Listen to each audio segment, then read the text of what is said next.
नमस्कार दोस्तों, स्वागत है आपके अपने चैनल हिंदी कार्टून सुनो पर। आज मैं आपको सुनाने जा रहा हूं एक प्रेरणादायक कहानी जिसमें छुपा है मेहनत, जुनून और सपनों को सच करने का राज। इस कहानी का नाम है रंग बिरंगी चटनियां। तो चलिए शुरू करते हैं।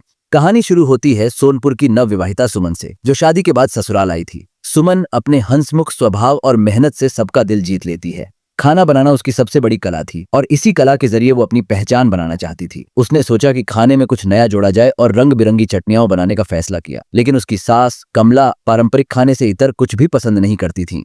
सुमन का जुनून उसे रुकने नहीं देता। वो नए नए स्वाद और सामग्री के साथ चटनियां बनाना शुरू करती है। कभी मूंगफली और अदरक की चटनी तो कभी अमरूद और मसालों का मेल। हालांकि सासू माँ इसे बर्बादी मानती थीं और सुमन को डांटकर रोकने की कोशिश करती थी।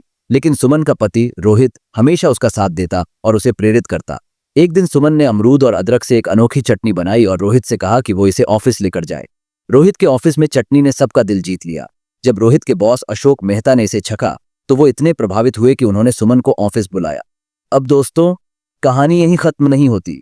असली मोड़ तो अब आने वाला है। जब सुमन ऑफिस पहुंची तो उसने अपनी चटनी पेश की। अशोक ने सुमन के हुनर को पहचाना और उसकी चटनियों को मार्केट में उतारने का सुझाव दिया। सुमन को यकीन नहीं हो रहा था कि उसकी मेहनत आखिरकार रंग लाई है। घर पर जब यह खबर सास ससुर को मिली तो वो चकित रह गए। कमला, जो सुमन के प्रयासों से नाराज थीं, अब गर्व महसूस करने लगीं। सुमन ने अगली बार तिल और नींबू से एक अनोखी चटनी बनाई जो बाजार में सुपरहिट हो गई। अशोक ने इसे कंपनी का सबसे बड़ा प्रोजेक्ट बना दिया और इससे उन्हें भारी मुनाफा हुआ। लेकिन फिर सच्चाई सामने आई। रोहित के सहकर्मी विक्रम ने देखा कि अशोक सुमन की मेहनत का सारा लाभ खुद ले रहे थे और सुमन को कुछ नहीं दे रहे थे।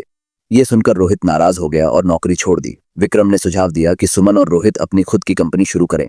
शुरुआत में सुमन और रोहित को डर था कि वो एक बिजनेस कैसे चलाएंगे, लेकिन विक्रम की मदद और अपने जुनून के बल पर उन्होंने रंग बिरंगी चटनियां नाम से अपनी कंपनी शुरू की। क्या आप सोच सकते हैं कि आगे क्या हुआ? सुनिए आगे की कहानी। सुमन की कंपनी छोटे पैकेट्स में चटनियां बेचने लगी, जिससे उनकी ब्रांड वैल्यू बढ़ने लगी। धीरे धीरे उनकी चटनियां बड़े रेस्टोरेंट्स और फूड चेन तक पहुंच गईं। उनकी कंपनी ने अशोक की कंपनी को भी पीछे छोड़ दिया। सुमन की मेहनत ने उसे सोनपुर में एक मिसाल बना दिया। अब सुमन के रंग बिरंगे सपने सिर्फ उसके किचन तक सीमित नहीं थे। वो हर उस महिला के लिए प्रेरणा बन गई जो अपने सपनों को साकार करना चाहती थी।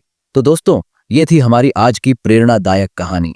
अगर आपको ये कहानी पसंद आई हो तो चैनल को लाइक और सब्सक्राइब करना न भूलें। मिलते हैं एक और मजेदार और प्रेरणादायक कहानी के साथ, सिर्फ हिंदी कार्टून सुनो पर। धन्यवाद।